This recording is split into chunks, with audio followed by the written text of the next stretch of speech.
काजल, काजल।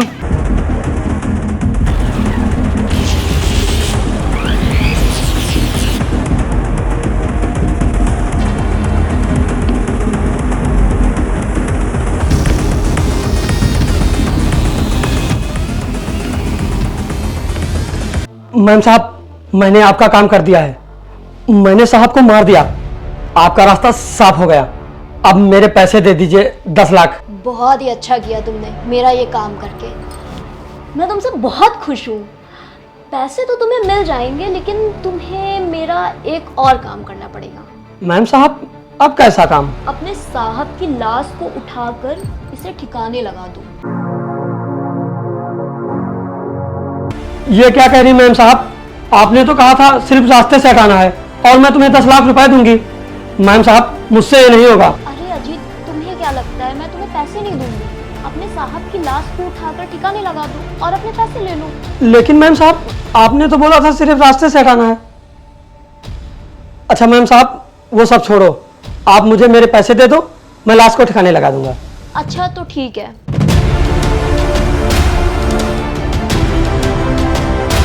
ये लो, 5 लाख पहले और 5 लाख काम होने के बाद। इतने सारे पैसे, अब तो सारी लाइफ मजे से कटेगी। मैम साहब, मैं लाश को ठिकाने लगा दूंगा, लेकिन ये बात किसी को पता नहीं चलनी चाहिए। तुझे तेरे पैसे मिल गए हैं ना? अब लाश को उठा और निकल यहाँ से। ठीक मैम साहब। लेकिन मैम साहब, मैं एक बात पूछूं? हाँ पूछ, क्या पूछना है? मैम साहब, आपने मुझे इतने सारे पैसे दिए साहब को मारने के लिए, ऐसे क्या मजबूरी थी जो आपको ऐसा करना पड़ा? तुझे तेरे पैसे मिल गए हैं ना? अब लाश को उठा और इसे ठिकाने लगा। ज्यादा मेरी पर्सनल लाइफ में घुसने की कोशिश मत कर। अरे मैम साहब, आप तो गुस्सा हो गई। मैं तो बस आपसे ऐसे ही पूछ रहा था। और मैम साहब, आप मुझ पर विश्वास कर सकती हैं। अगर मैं ये बात किसी को बाहर बताऊंगा तो आपके साथ साथ मैं भी तो फंसूंगा। आप मेरे पर भरोसा कर सकते हैं मैम साहब। वैसे बात तो तू सही कह रहा है। असल में मैं ना किसी और से प्यार करती हूँ और तेरे साहब ना रास्ते का कांटा बन रहे थे, इसीलिए मैंने तेरे हाथों ये काम करवाया। अब ये सारी प्रॉपर्टी मेरे नाम आ जाएगी, फिर मैं और मेरा बॉयफ्रेंड सारी जिंदगी अय्याशी से गुजारेंगे। अब तुझे सब कुछ पता चल गया है ना? अब लाश को उठा और निकल यहाँ से। मैम साहब, साहब तो आपसे कितना प्यार करते थे और आप पे कितना भरोसा करते थे, लेकिन आपका कोई बॉयफ्रेंड होगा ऐसा तो मैंने आपके बारे में कभी सोचा ही नहीं था। बात तो तू सही कह रहा है। तेरे साहब ना मुझसे बहुत प्यार करते थे, लेकिन मैं अपने बॉयफ्रेंड से बहुत प्यार करती हूँ और बची हुई सारी जिंदगी उसी के साथ गुजारूंगी। मैम साहब, आप साहब की प्रॉपर्टी पर राज करना चाहती हो, वो भी अपने बॉयफ्रेंड के साथ? मैम साहब, आपने ठीक नहीं किया। मैंने क्या सही किया और क्या गलत किया ये तू मुझे मत समझा। जल्दी से इसे उठा यहाँ से और ले जा। ठीक है, सुन रहे हो साहब? हाँ जी, सब सुन रहा हूँ।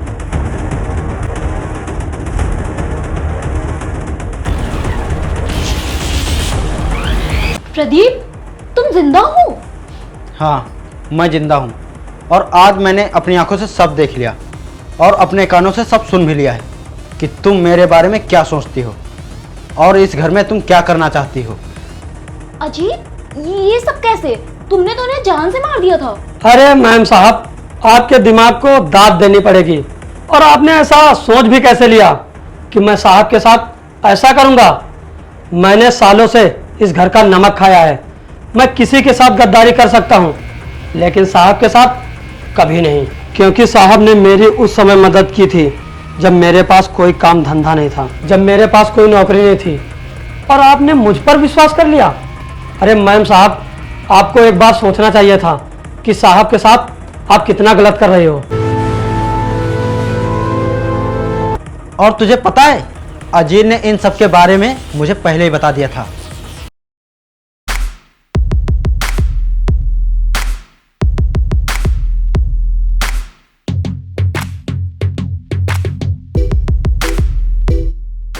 साहब, मुझे आपसे कुछ बताना है। हाँ अजीत, बोलो क्या बात है। साहब जी, वो आपकी जान को खतरा है। हाँ पता है, पुलिस वालों की जान को हमेशा खतरा होता है। साहब, मेरा कहना वो नहीं है। मेरे कहने का मतलब है थोड़ा आप मैम साहब से सतर्क रहिए। मैम साहब से?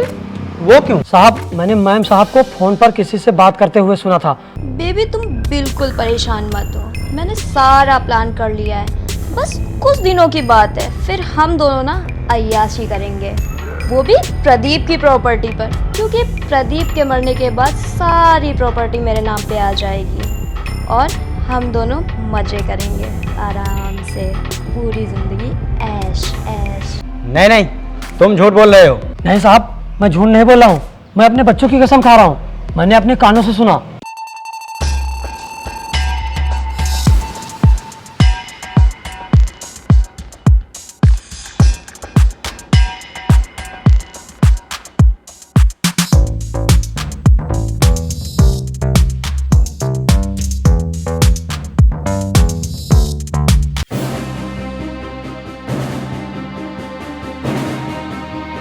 पहले तो मैं इसकी बातों पर यकीन नहीं कर रहा था, मैंने सोचा ये ऐसे ही बोल रहा है, लेकिन फिर ये अपने बच्चों की कसम खाने लगा।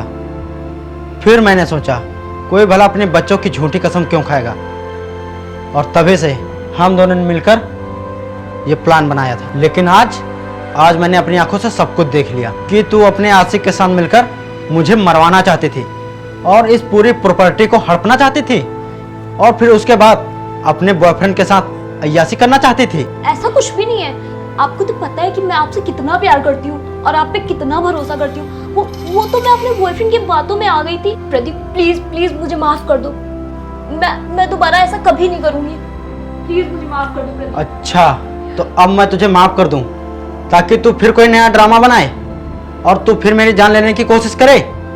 अजीत, सब रिकॉर्ड हो गया ना? हाँ साहब, सब रिकॉर्ड हो गया।